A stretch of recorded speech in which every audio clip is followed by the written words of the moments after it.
उपस्थित गणमाध्यमर समस्त प्रतिनिधिवृंद, आमर अन्यतम प्रवक्ता श्रीयुक्त सुदर्शन दास महोदय, उपस्थित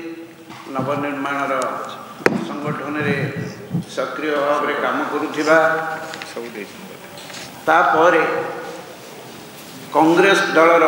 नीति आदर्श एवं कांग्रेस दल जो चाषी मान प्रति जो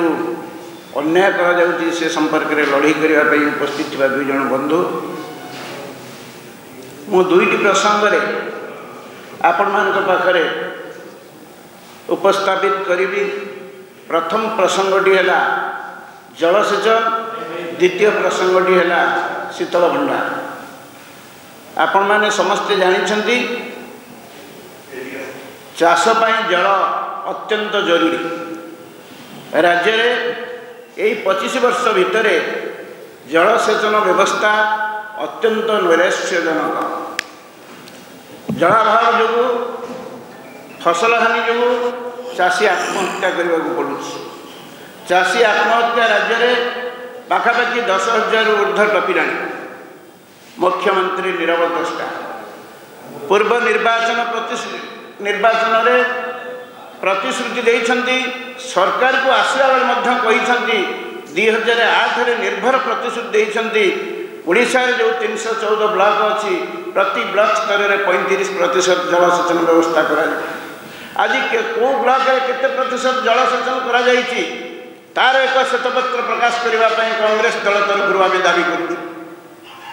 35% तो छाड़, आज पर्यंत जहाँ तत्कालीन मुख्यमंत्री जानकीलाल पट्टनायक समय कांग्रेस अमल समय जहाँ जलसेचन व्यवस्था होता ये 25 वर्ष भितर एमाने मात्र 9% जलसेचन व्यवस्था कागज कलम दर्शे। 35% जलसेचन संपूर्ण मिथ्या प्रतिश्रुति प्रतारणा देइछंती चाषी की, ताहार सठिक जवाब चाषी ही देवे। जो नदीबंध योजना, बृहत योजना जो कहते विभिन्न जल उत्सर सुजोग सृष्टि करुछंती, से खाली भ्रमात्मक। आज पर्यंत जदि जलसेचन एत नदीबंध योजना होता आप जानते दशरथपुर कथा जाजपुर जिलार जड़े चाषी आत्महत्या करथिला। सेठी अनेक दृष्टांत रही। 70% बजेटर 70% जो कृषि जो इरिगेशन बजेटर 70% जाउची जो मेगा जलसेचन बाबद को तार कॉन्ट्रैक्टर किए, तार कॉन्ट्रैक्टर है तामिल पांड्याल एवं ओडिया लोक सबुथुरु बाद पड़ुछंती। तामिल लोक को अग्राधिकार दिया जाउची, निम्नमानर काम होउची, जहाँ फल दुर्बल नदीबंध जो अनेक समय बन्या सृष्टि होउची। एथिपाई ये बीजेडी सरकार संपूर्ण भाव में दायी। द्वितीय कथा,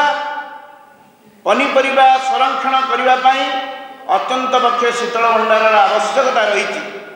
कांग्रेस अमल कांग्रेस सरकार समय राज्य में अनेक शीतल भंडार कृषि भित्तिक शिल्प आखुकल तेलकल विभिन्न सूताकल सब प्रतिष्ठा करा जाइतिला। एबे कौन करा जाइछि? सबू जहाँ करा जाइतिला कृषि भित्तिक शिल्प ताकू साग माछ मूल्य बिक्री कर दिया जाइछि, अचल कर दिया जाइछि। एवं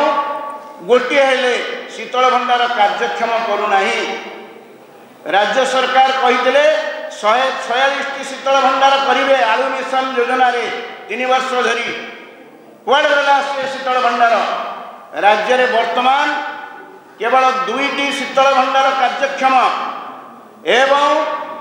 से 2टी भितर आलू गले गोटे पनीपरिबा जोटा अच्छी से काँ भाँ लोक चाषी पनीपरिबा रखुचंती। पनीपरिबा संरक्षण सुविधा नथिबारु साग माछ मूल्य चाषी बाध्य होइकिरी बिक्री करुछि। आपण कोरापुट जिलार कुंडली हाट को जातु कि जाजपुर विभिन्न अंचल जातु, देखिए जोठी अधिक पनीपरिबा उत्पादन होउछि, राइकिया कहतु कि आपणकर बंधगड़ कहतु, सेपट अंचल सबू पनीपरिबा सढ़ुची। सरकार कहते आम शीतल भंडार करूँ, कोटी शीतल भंडार करछंती जदि उद्यान विभाग रे कोटी कोटी टंका दुर्नीति होउची उद्यान विभाग एवं कृषि विभाग चाषी कौन करुच्ची मुख्यमंत्री कौन देखुंट पांडियन कौन देखुंट दुर्नीति महादुर्नीति कृषि विभाग ये सरकार संपूर्ण भाव में दायी शीतल भंडार एवं जलसेचन संपूर्ण भाव में भुशुड़ी जाइए सरकार व्यवस्था भितर आज पर्यंत चाषी तार पनीपरिया संरक्षण सुविधा करले नहीं एवं विपर्य जलसेचन जोगुरु चाषी आत्महत्या करुच्ची यही आम कांग्रेस दल तरफ दाबी करुचु सरकार को चेतई देवा चाहूँ जो 75 लाख चाषी राज्य में अच्छा जिते गुड़िए प्रतिश्रुति देच बिजुली छाड़ ठारू एवं विभिन्न प्रकार सहायता दब बोली जिते गुड़िए कही प्रतिश्रुति देच सी प्रतिश्रुति आज प्रतारणा परिणत होती भंडीच ठकीच एवं चाषी मानक बेकरे ठिया चाषी आत्महत्या जहाँफल राज्य में आज 10 लाख हेक्टर चाष जमी पड़िया पड़ा 30 लाख लोक दादन श्रमिक खटापी बाहर राज्य को निजर भिटमाटी छाड़ी जाइए मुख्यमंत्री निज जिला बरहम जो गंजाम जिला यही जो गत खरीफ रे 60,000 हेक्टर जमी संपूर्ण मरुड़ी है सरकार दर्शे 10,000 जदि जलसेचन व्यवस्था होता ताहले निश्चित भाव में किसी चाष बंची भी जापारि तेणु ये विपर्य जलसेचन विपर्य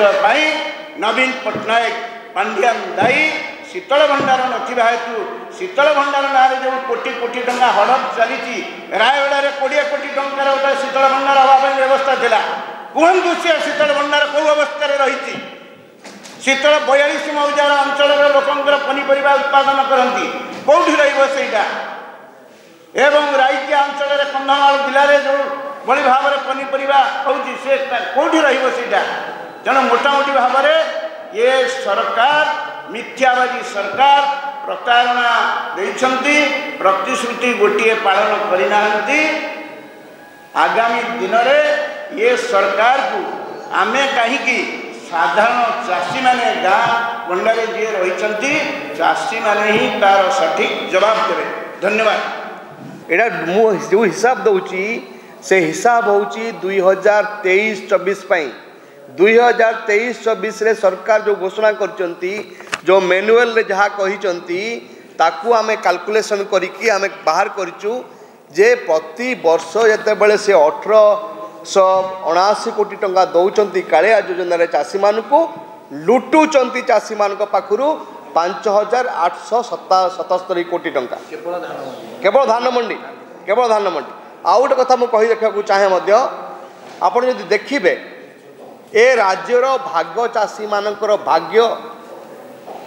अस्त हो गला भाग चाषी माने से माने कौनसी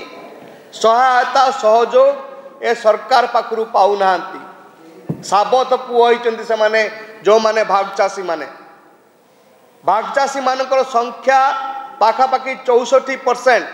हम जो माने चाष करती राज्य में सेमानक भितर 64% होउचंती भाग चाषी आउ भाग चाषी पाई मंडी और दुआर बंद भाग चाषी माने धान बिक्री करि पारु नांती सोसाइटी मानकरे भाग चाषी माने क्रॉप इंश्योरेंस पाउ नांती एवं राज्य सरकार बलिया योजना करिसंती मात्र भाग चाषी मानकर दुख को मोचन करने क्षेत्र में पांड्यान नवीन सरकार विफल होती एवं भाग चाषी मानू चरम उपहास करुँच सरकार कही कौन 10 वर्ष तले जे भाग चाषी मान आईन आणले कि भाग चाषी मान पाखु आईन आणले नहीं एपरिक भाग चाषी केते अछंती ओडिसा रे ताकू जो गणना करने कथा ताकू मध्य आज पर्यंत गणना करि पारे नहीं आपण कोउठी भी पाइबे नहीं सरकारी तथ्य जे राज्य रे केते लोक अछंती भाग चाषी बोली एवं से माने वास्तव में एते हैरान रे अछंती आपण गाँ गहल देखिए चिंता करि परिबे नहीं भाग चाषी मानकर अवस्था केते दयनीय होइछि तेणु से माने इंश्योरेंस पाती नहीं बा से धान मंडी रे बिक्री करि पारंती नहीं बेपारी मानक हाथ में बाध्य होइकि से माने धान बिक्री करती बाध्य होती से तेणु मु कहवा कथा होची ए सरकार होची चाषी मानकर सबुठु बड़ शोषणकारी संस्था पालटिचंती पांड्यान नवीन सरकार चाषी मारण सरकार चाषी विरोधी सरकार।